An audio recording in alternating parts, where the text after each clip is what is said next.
Hey, welcome everybody. It's Mr. Reality joined by psychic medium Liz Cross. How are you, Miss Liz? Well, I'm feeling rather accomplished because you said, this is a popular request, Liz. And I said, it's Amy Winehouse. And bang, you popped it up on the screen. So there It's you like go. you're a psychic or something. Must be.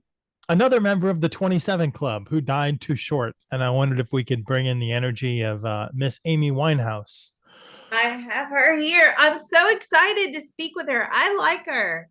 Yeah, so I wanted to know why such a short life. Did you go in with that intention when you were planning your lifetime, or did you have higher ambitions for it? No, she had this intention to leave with a bang. And so walk us through that final day of your life when I believe you, I think she overdosed. It's been a She long did. time since I read about her, but She overdosed. And what is so she died of interesting? alcohol poisoning. I mean, with a name like Winehouse, what do you expect? But walk us through that final day of your life. Yeah. Well, what is so interesting about this is that my friends were on duty in EK, which is Echo Kilo, which is the code for Camden area, and they were on scene. So yeah, very interesting. What was that final day like for you? She was in total oblivion. Did you not feel well? Were you feeling well? No, she wasn't feeling well. She was having a heart palpitation. She's telling me she was struggling to breathe. She was sweating and she was in and out of consciousness. And so, what led you to that downward path of addiction? Was it the industry or was it in your life plan? Oh, what led you down that path of addiction? That was always in the life plan. She suffered with severe depression since as young as she could possibly remember. Is this something that carried over from a previous lifetime of depression? Yes, depression is always a massive component in all of her lifetimes. Why is there nothing up there that can help heal depression or over there? Why? Well, can we heal depression? We have to heal it on the earth plane. You can't heal it in the spirit world, but it's just one experience that we just, put in the life plan design in because it is quite difficult to overcome. It's almost impossible to overcome, and it takes a lot of strength and a lot of soul searching and a lot of, self love to get over it. So, what drew you to music as a child? That was the only thing that made her feel good in her whole life. Who were some of your early influences growing up in music? She had a lot of jazz influence. So, and I feel like kind of like old timey jazz. And I can't remember the exact name for it now. Sort of like shoe shine jazz, right? That was her. Music was always playing in their house. It was the only thing that gave her any joy, any sort of sanity. What was your early musical training like? What was your she did have training. She did start out on some piano, I feel. But obviously she was more of a singer than anything. And she was just very determined.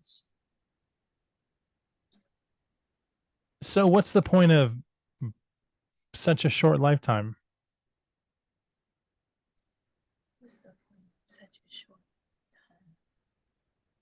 It's how it impacts so many people. So as we have seen time and time again, she's telling me, where somebody hits the public eye, they're creating things that everybody loves or a lot of people enjoy. You're maximizing the impact and then you leave.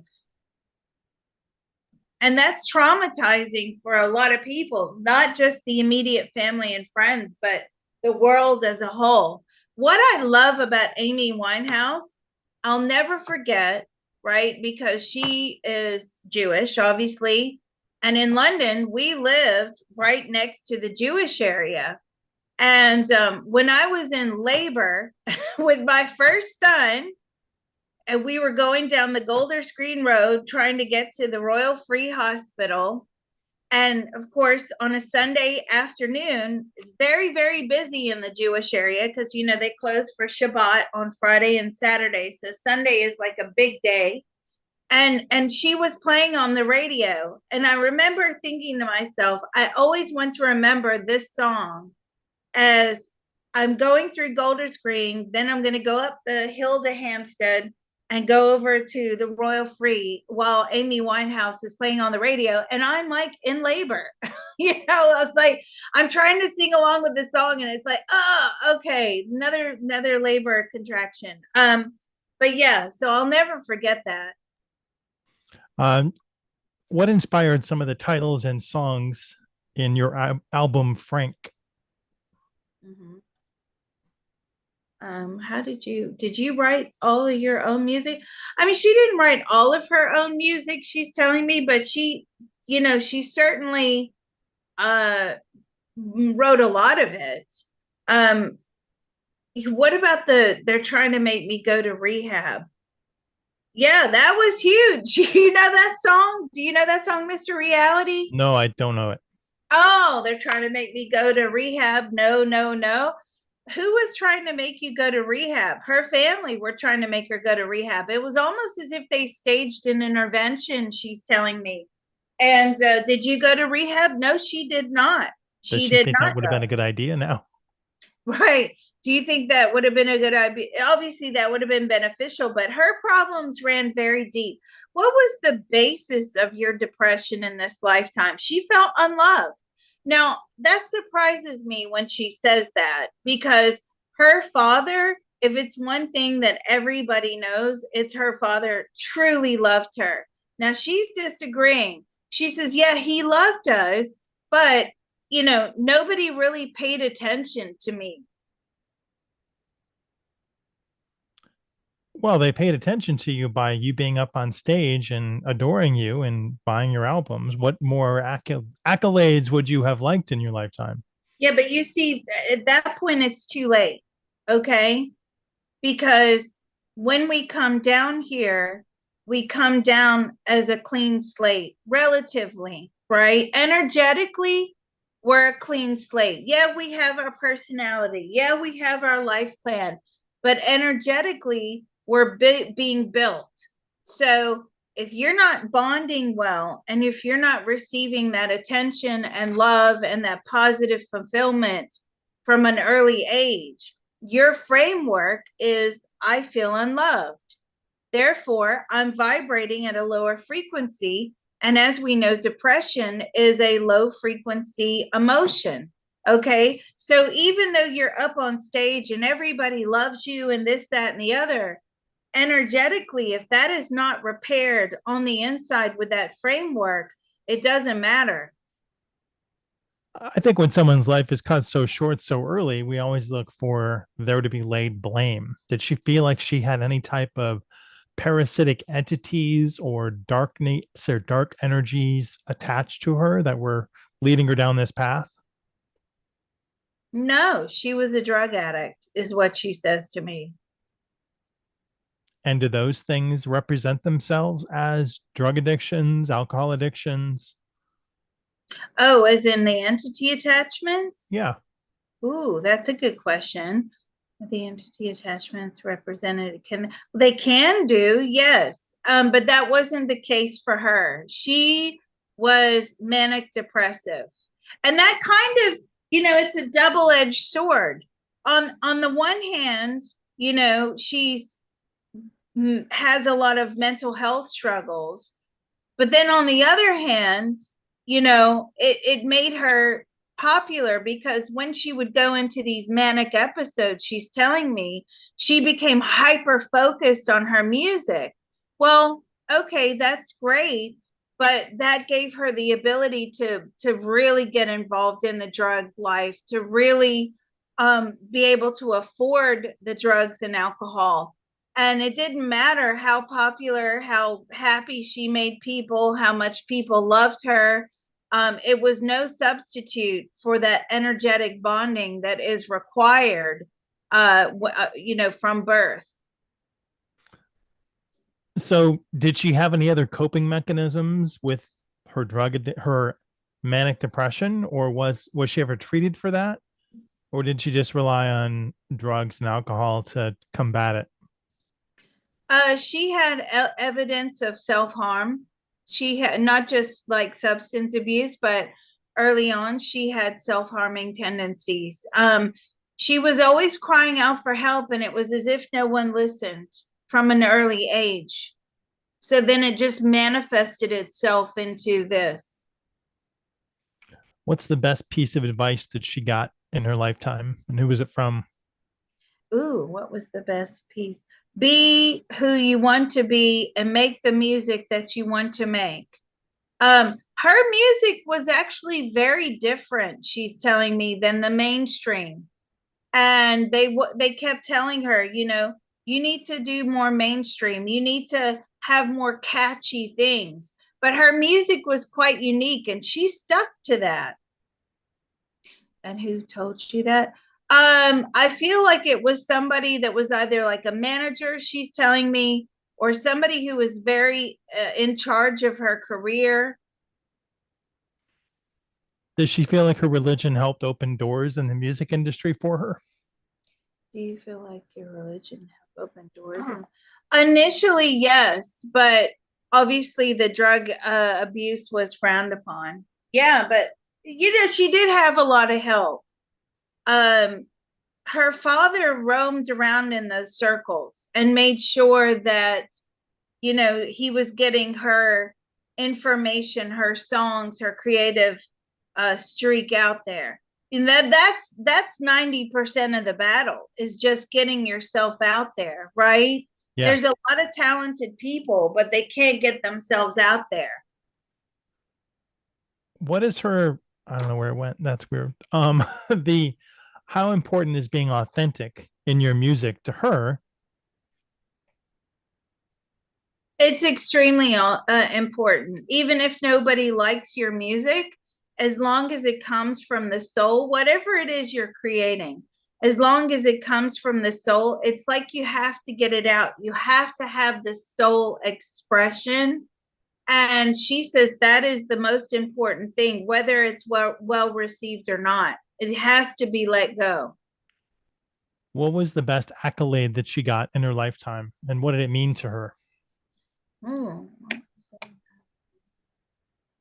She's talking about her grandmother now, and I'm saying, what were you close to? I feel like she was very close to her grandmother. um it was being in a soul contract with her grandmother. Can she expand on that soul contract with her grandmother?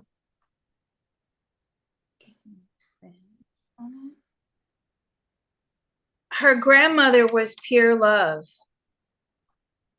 and her grandmother was pure light. And I feel her grandmother was the only thing that made her feel value in the lifetime. I don't know much about her family at all.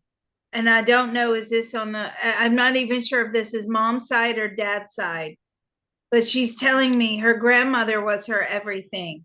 And they had had many lifetimes together. And I guess I just want to ask her if she has any advice for artists out there who are struggling to break through, to be known. What's your advice to them? If it's meant to happen, it will happen. I don't feel like she had to try so hard. as far as like pushing herself out there. Well, most artists have to be absolutely determined. They have to not only be crazy determined and extremely, sort of almost narcissistic in a way to get their information, their creativity, their music out there. I don't feel like she had to struggle too hard with that. That was almost like done for her, but it really was about just enjoy what you're doing. If you don't enjoy it, then there's really no point. What does she think about the music industry today? What do you think about the music industry today?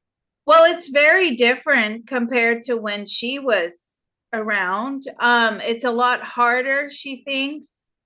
Her style of music, bands right now is a lot more difficult. It's more sort of going electronic. It's more going done by AI, done by computer programs. You can alter the voice now and make it sound better than what it actually is. It's very different. It's not in the raw as it was for her. Does she have any thoughts on AI in music? Yeah, she hates it. She doesn't like that at all. All right. Thank you very much, Amy Winehouse. And thanks everybody for suggesting we bring her through. Yeah, she's very powerful. And if anybody wants to know what the song was, it was Valerie. All right, I'll stop this one here. Well done, Mr. Reality. He Bye, has a everybody. tip jar down below. Don't forget. Thank you.